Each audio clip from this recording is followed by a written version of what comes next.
going to share some uncomfortable truths that you might not really want to hear, but honestly, it's been my experience coaching musicians and teaching musicians and working with musicians as a professional myself for my whole life. And I have the utmost conviction that what I'm going to share with you is absolutely true. And it's also coming from my more than a decade of experience teaching musicians as a certified Alexander Technique teacher, which is a mind-body discipline that helps musicians and really all kinds of people, anybody, out of pain, and it helps you improve your skills so that you can do anything you want to do with more ease and joy.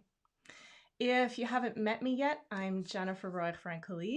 I'm the creator of the Art of Freedom method for conscious living and masterful artistry, and obviously also a professional violinist. So let's dive into this topic. But before we do that, I just want to say hello to everybody here live with me today. And if you could just say hello, that would be great, because then I can really know that this is working and that my video is on and functioning and going live. I'm on Facebook in a couple places today and YouTube. So I'd be very grateful if you could just give me a hello, Jennifer, maybe tell me where you're from, tell me if you're on YouTube or Facebook, just to make sure that things are going along smoothly. And I wouldn't want to do the whole video and then realize later that I wasn't live. Ah, great. Kay is here. Hello, Kay from Facebook. I hope you're doing well today. Thanks for saying hello. And okay, so now that I know everything's working, let's dive in. As I said before, I specialize in helping musicians, and it is really my passion to help musicians out of suffering, whether that is physical pain or emotional pain, and often it's both. And I'm also passionate about helping people get out of that suffering so that they can really, really enjoy their music fully. After all, you're a musician because you want to share your passionate love of music and also experience that joy for yourself while you're playing. Now, it's really hard to do those things if you're physically in pain. So that's actually the main subject I want to touch on today. And the uncomfortable truth about it, which I'm going to get to very soon. I'm not going to quite give it away, because first I want to talk about why you don't want to stay in pain. Okay. If you're pushing through pain, and by the way, it would be great to know if you're here watching and you're in pain, I would love to know about it and tell me like where you're feeling the pain, what's going on for you, maybe how long have you had this pain? Is it interfering with your music making? Anything you want to just share in the comments about what's actually going on would be really useful. And we can also have an exchange that way. So the problem with the pain, besides making it harder to enjoy what you're doing, is that as a professional especially, you may feel like you shouldn't be in pain. It's not something that people talk about much. In fact, that has been written about in research on musicians with pain, where there's a lot of guilt and shame about feeling in pain. You can get worried about your career. You might start doubting yourself and your abilities, thinking there's something wrong with you if you're in pain. I am here to tell you, you are not alone. In fact, there was a study done in Australia relatively recently that talked about how literally 84% of the respondents to the study, 84%, that is huge. Do you realize how many people that is of this study? 84% of orchestral musicians said that they had been experiencing pain and or anxiety and depression related to pain, and most of them had to miss work because of it. Now, that is a huge number of people. And I'm telling you, it is not isolated to Australia, obviously, and it is not isolated to orchestral musicians either. I have been around musicians my entire life, and The reason I didn't go into orchestral playing actually is that my dad used to take me to orchestra concerts when I was little, and we would sit up front. I wanted to be a violinist, and we would sit up front in front of all the violinists. And I'm telling you, I looked, and kids are very sensitive. They see everything, right? If you have kids, you know what I'm talking about. They pick up on everything. So I would sit there in the front row, watch the violinists play, and they looked so unhappy. They looked like they were in pain. They did not look like they were having a good time. So I was totally gung-ho about music. I wanted a violin when I was 2. I started when I was 4, but I wanted to make music because it was fun and I wanted to enjoy myself. So I very quickly decided I didn't want to play in an orchestra because I saw a lot of pain and unhappiness in those people that I was watching. Now, it's not all musicians. It's not all orchestral musicians, obviously. I've, as an adult, played in many, many orchestras and for many years. So, of course, it's possible to have a fantastic life in an orchestra. But the fact remains that according to this study and according to my experience around people, musicians, professionals, and amateurs, most people, unfortunately, are suffering. Most of them, 84%, have some sort of pain, anxiety, or depression. And that study also deduced that treatments that only address pain, physical pain, and don't also address the accompanying emotional, excuse me, emotional experiences, emotional disturbances such as performance anxiety or generalized social anxiety or just low grade general anxiety, like because you're in a pandemic, or depression. Treatments that only address the physical body may not be effective. I'm not just saying that. That's from research, recent research that is just showing what kind of intuitively we know. But people don't talk about that. They don't want to share the fact that they're in pain. Professional musicians don't always admit that they're in pain because of the sense that there's something wrong with them and that they shouldn't be in pain. They should be able to endure, play 6 hours of rehearsals a day without pain, day after day after day after day, maybe playing music they don't like in a work situation they don't like. They still shouldn't be in pain. So orchestral players don't talk to their colleagues very often. They don't also want to be seen as complainers, even though there are a lot of complainers around in the world. There's still kind of this stigma of talking about your pain, so they don't talk about it much. And they also don't want their employers to know, okay? And that's obvious why.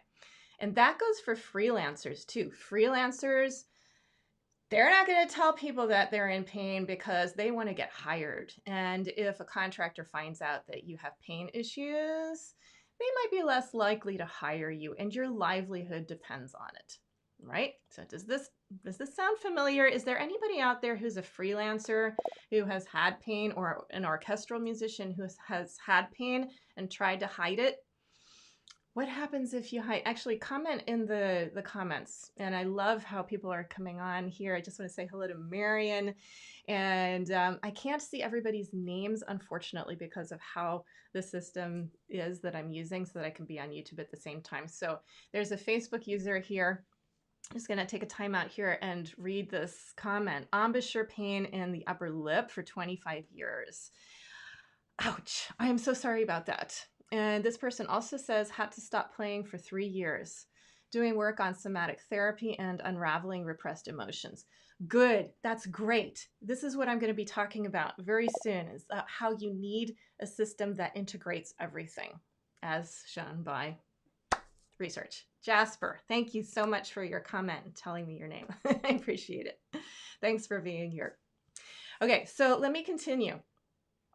If you are in pain, or if you've had pain in the past, maybe you're also a music educator and you don't want your students to know that you're in pain because you want to be a good role model, right? You don't want to transmit your pain to your students. So better to just ignore it and not talk about it, right?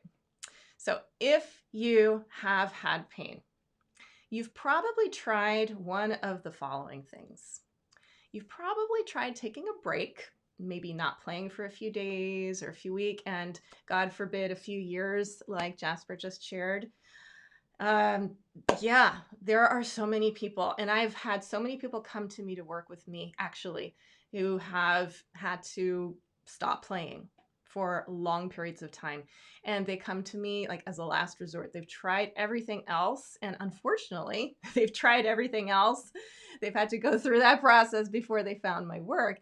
And it's like, for instance, I have somebody in my coaching program right now who has been in pain for more than a decade as a professional, more than a decade of pain and discomfort and not being able to express herself freely because of that.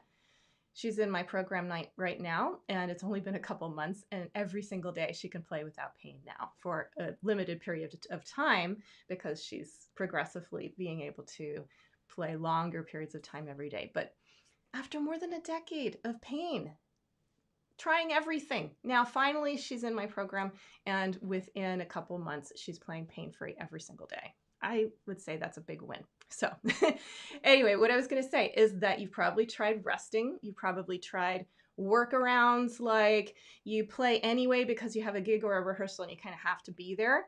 So you kind of make adjustments and compromises in your technique so that you can still play and maybe not be in so much pain.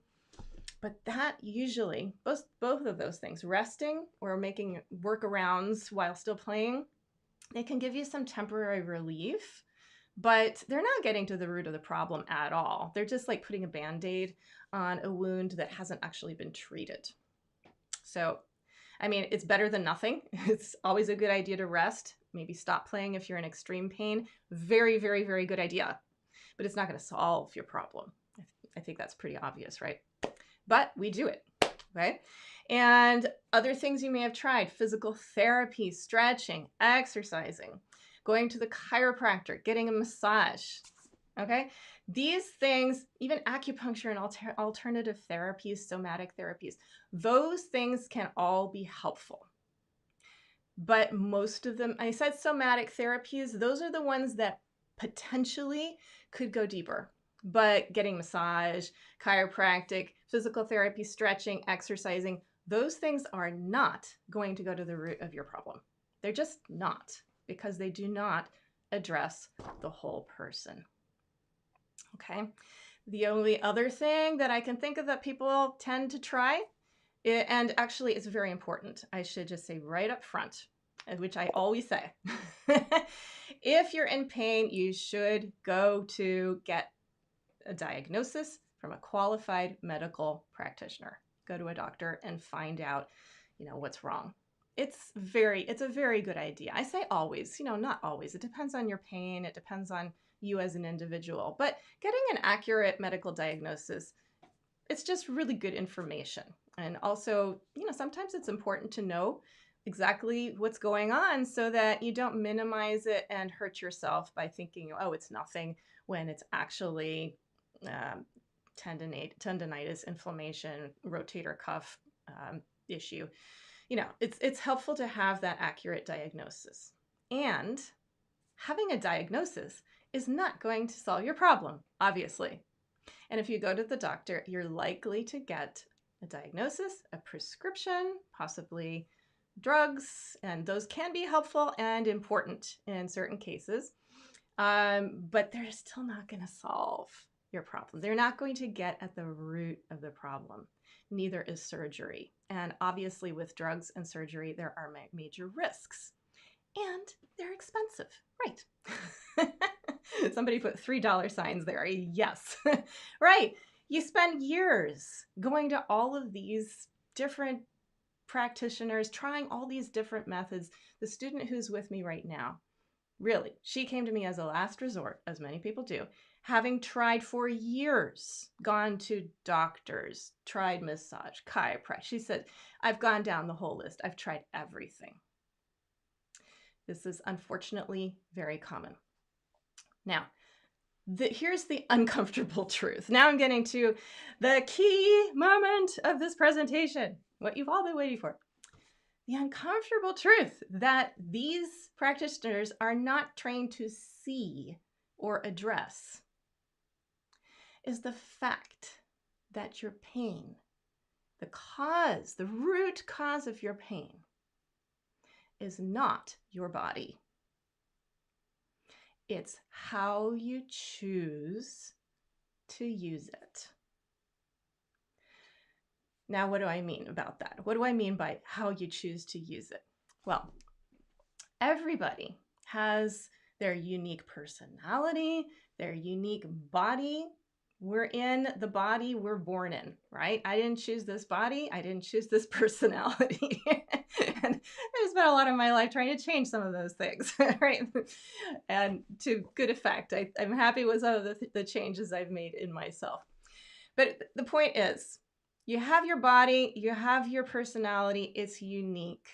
And the way you've grown up through using this mind that you have, this personality, these emotions, this body that you're in, it's all very uniquely you, right? And then when you bring, I like to call this unique you, your primary instrument. And when you bring your primary instrument to your secondary instrument, my violin over there is my secondary instrument. I've been playing it since I was 4. It's the only musical instrument I play other than Baroque violin, but it's my secondary instrument. This is my primary instrument. Now, how I choose to think affects how I move in my body. You cannot separate your thoughts, emotions, and physical body. It's impossible to separate those because you are a whole being. You can look at the body and make changes in the body, but you can't do that without affecting the rest of you, and vice versa. The good news is that you can choose your thoughts and you can use how you think to change the results in your body. Doctors, chiropractors, somatic specialists, they usually don't know what it takes to be a musician. They don't know all the intricate subtleties that are involved in having a musical idea and translating that idea through your neuromuscular skeletal system, your whole body. How do you transmit a musical creative idea through your system to make it come out in musical sound? It's very rare, exceptionally rare, to find somebody who understands the process of inspiration and how to help a person stop blocking that. We interfere with our creative inspiration all the time.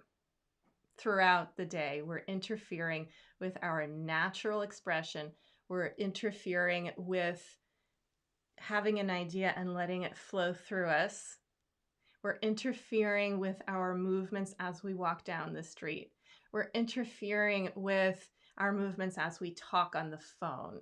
We interfere with our thoughts and inspiration and energy, because it's all about energy. Inspiration is an energy. It's an idea that energetically transmits through your body and out your instrument. We're interfering with our natural functioning as human beings, as creative human beings throughout the day, all the time. And when you interfere with the creative process that we're a part of, what happens? You have increased muscular tension in your body as a result, or as part of the interference. It's part and parcel of the interference. We interfere in the way we think, and therefore in increased muscular tension. Now, if we're oblivious to this interference, which most of us are most of the time, we will end up living with an increased level of muscular tension and going through life with a higher level of tension without even realizing it. We don't pay attention to it. We might say, oh, well, I feel stressed today. Or, oh, life is so overwhelming. Or this is so hard. Or, oh, my relationship is so difficult. I just wish things were easier. And we fight and we try to do things and we try to be good and we try to change ourselves. Like I was talking about wanting to change myself. Yes, I've spent my life working on changing myself. But here's the thing. The way we do things is everything. It's so much more important to pay attention to how we are wanting to fix things and change things and get rid of pain, and how we move and how we live and how we talk and how we think about our music and how we approach our instruments. How we do things is so much more important than what we do, but we have it all backwards. Who we are, who you're being in the moment, influences how you do things. How you do things, either it does one or the other of two things.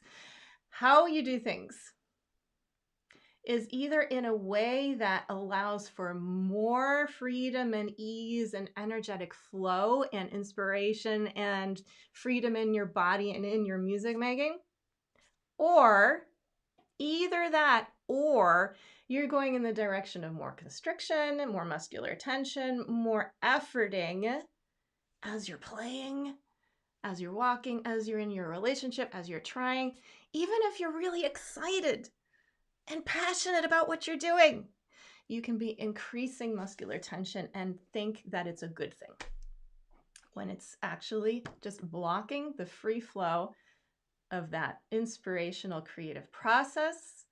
You're actually even forcing your sound when you get impassioned, right? A lot of it has to do with how you approach thinking about music. So obviously I could talk about this for days, but I want to kind of bring it back because I've gone off into what really excites me, which is inspiration. Back to what's causing your pain.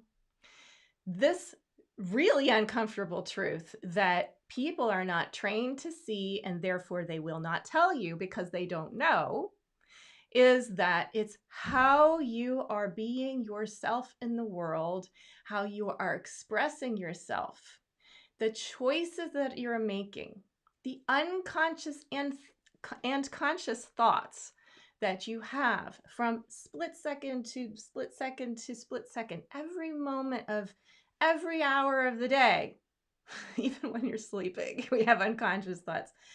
It's our thoughts that either create that more ease, spacious freedom and release and ease in your body, or they increase the tension, and over time that tension will solidify and specify into certain areas of your body and cause pain.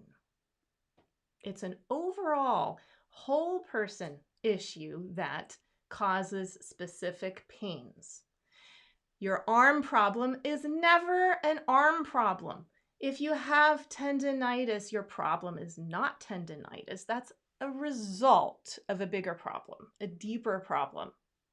You can cure these things, cure them with surgeries sometimes, and thank God for surgeries because sometimes they are absolutely necessary. But most of the time, in my experience, they are not necessary. And it really makes me sad and frustrated to see musicians going to the doctor and going down this slippery slope and getting a surgery, and then, they still have pain, or the pain goes to some other part of their body, or the surgery site doesn't really heal right, or it recurs a few years later, or shows up somewhere else, like I said, with knee pain instead of arm pain.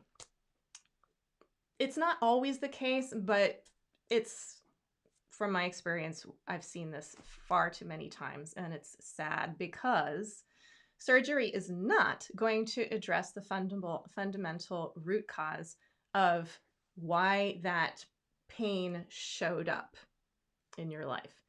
Alexander, the creator of the Alexander technique, which I incorporate into my Art of Freedom method, said that pain is your friend.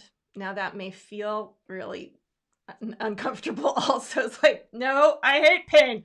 No, but pain is just your body screaming for attention, saying, hey, you gotta think differently, do something different. Don't keep going to the specialists who don't see the big picture. What you need is a system that is going to help you see what's actually going on, to look at the big picture, to take into account how you're thinking, how you're feeling emotionally, and very importantly, how you're moving through the day, and especially how you're moving when you play your unique secondary instrument, your musical instrument, that is. The primary instrument is you. Your secondary instrument is your musical instrument. How do you think about your instrument? How do you lift it? How do you move when you play it? A doctor is not trained to see that, and none of the specialists I've mentioned. You can't get that from a massage. You can't get that from a chiropractor. And music teachers, as wonderful as they can be, do not see the big picture either. They just haven't been trained, and it's nobody's fault that they don't see this.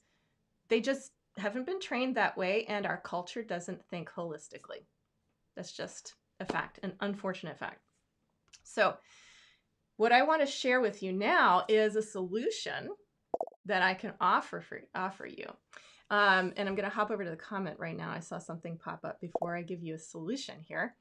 I'm seeing somebody saying, looking at the big picture is a concept never addressed in lessons. Yeah, it is very exceptionally rare. I mean, really exceptionally rare throughout history from what I can tell, that you go to a music lesson and the way you move when you do your dishes is addressed. Of course not. You're there to learn theory and musicality and technique and how to hold your instrument, how to read notes, and how to play dynamics and sound, all those things. And a music teacher isn't supposed to go into your emotional history and your all that stuff. They're not supposed to know how to do that. But people tend to think that a music teacher should be able to help you. They can't. They'll say your shoulder is tight, relax your shoulder. That's not going to solve the problem either. How many of you have gone to a music lesson in your lives, either a long time ago or recently, where your teacher told you week after week the same thing? You have too much tension. You need to relax. You need to let go. You're raising your shoulder. You're squeezing. You have too much jaw tension. Let go. Relax your wrist. How many of you have heard the same thing over and over again? You know you're too tight, but you don't know how to relax when you play. Of course you don't, because it's not about just how you play. It's much more than that, okay? So I want to just tell you now that actually it may seem overwhelming when I put it this way, because I'm talking about, like, this is your life. Your pain is because of how you live. That's what it comes down to. It's how you think, how you move, how you live, how you play your instrument. It's all one big thing. That could be overwhelming, and don't turn off the video yet, because the truth is, this is the very, very, very comfortable truth that nobody's going to tell you because they don't know that this exists. It's actually very easy to solve this problem, and it's very quick. It can be super quick. In fact, Alexander said, this is another quote, more or less accurate quote. I do my best. He said, you can change the habits of a lifetime in an instant if you use your brain, but nobody wants the discipline. I am a firm believer in that. Okay? It's so true. So what I do, I've taken the Alexander technique into my personal experience as me, as a professional musician my whole life, and also as somebody who's been practicing meditation since I was a kid, just naturally, and then more formally since I was 19. Every single day, I am very, very interested. All I'm interested really is how the mind, the body, and the spirit work together for the greater good. So I've taken these different aspects of who I am and created a system called the Art of Freedom Method for Conscious Living and Masterful Artistry, which has 5 life pillars. These are what I teach my students, my coaching clients, all of my students. Learn the 5 life pillars: purpose, mind, body, spirit, and artistry. And we put those together. We go deep into those 5 pillars, but they're not separate. They're all one thing. You bring your whole self to your instrument and your music making. It's a creative process. And I teach practical ways to do this using something called Primal Alexander, which is a fantastic return to the roots of the Alexander technique long before Alexander started using his hands to touch his clients to help them in a therapeutic and educational way. Alexander solved his own vocal, body, pain, physical issues, hoarseness, performance issues as an actor for himself. And he did it by observing himself and recognizing that how he was thinking was causing tension in his body. And if he hadn't addressed it when he did, by figuring it all out and solving it, he probably would have had to, well, certainly would have had to quit his acting career because he couldn't perform. And he probably would have ended up in a lot of physical pain if he had not addressed his issues. But he did, and thanks to that, we have the Alexander technique, and we also know exactly how he did it to solve his own problems in the beginning. And it's all written down. We know it. And Primal Alexander is a way of going back to the origins of the technique so that we can help ourselves think differently, move differently, and feel better and make better music with ease, without pain, without stress. There's always going to be stress and there are always going to be twinges of pain, but you can catch them really quickly, prevent them from even happening, and you can learn how to really, really, really enjoy your inspirational process and share your love through your music with the world. So what I want to tell you about now specifically is how you can learn this. I have a system. It's, as I said, the system is the art of, the way I deliver it is the Art of Freedom method. And how I teach the Art of Freedom method is through, I usually have my students start with what's called the Musician's Jumpstart program. And then if they want to go deeper than that, I also have, I have much more comprehensive coaching programs. But I'm just going to tell you about my 30-day intensive right now. It's called the Musician's Jumpstart program. So it's a great way to start learning how to take care of yourself in this way from day one. My students learn practical ways to start letting go of that tension and therefore the pain from day one. As soon as you sign up, you get a 3-week self-study course that gives you all the principles and starts teaching you the basic practices that you can do immediately to give yourself relief. So you have the self-study course, and then there are live group classes. I have a fantastic active international community. We meet with live group classes every week. And in the Jumpstart program, you can start attending those group classes in week 3 because you're already, you know what to do from the self-study course. So integrating into the live group classes is really easy and smooth and no problems. As long as you practice for a few minutes every day, what I call awareness etudes. And I forgot to say, which I usually say without even thinking, but I just realized I forgot today. Primal Alexander is a hands-free method of teaching Alexander technique created by Mio Morales. And one of the really brilliant things about Primal Alexander is that we have awareness etudes, which are just very, very short little studies that take a few minutes or less. And I guarantee to my students, if you do these twice a day, it takes like 5 minutes a day, more over time if you want to really get into it. But in the beginning, you get results with just a few minutes of practice every single day. So that's the only thing I require of my students, and it guarantees results. So there's the self-study course with the etudes that you learn for your home practice. You get live group classes, an active Facebook community of musicians from all over the world. We have a lot of discussions. You have support 24/7. Well, I sleep too, so it's not 24/7. But I'm there every day. This is my life. I love it. I'm passionate about it. And I give myself to my students to help them out of pain. And they get out of pain. So it works. And then also in the Musicians Jumpstart program, there is a private coaching session with me where I'll talk with you about your unique situation and unique issues, pain issues, what's actually happening with you, so that I can tailor the program a little bit more, or a lot more, to exactly what you're experiencing and what your, specific unique needs are. And then there are some bonuses that are available just for this month. Every month I have some different bonuses. So if you want to find out what those are, some of them are very special. So the way to find out more about this, find out the details. And if you're watching this in the future sometime and it's no longer February 2021, don't worry.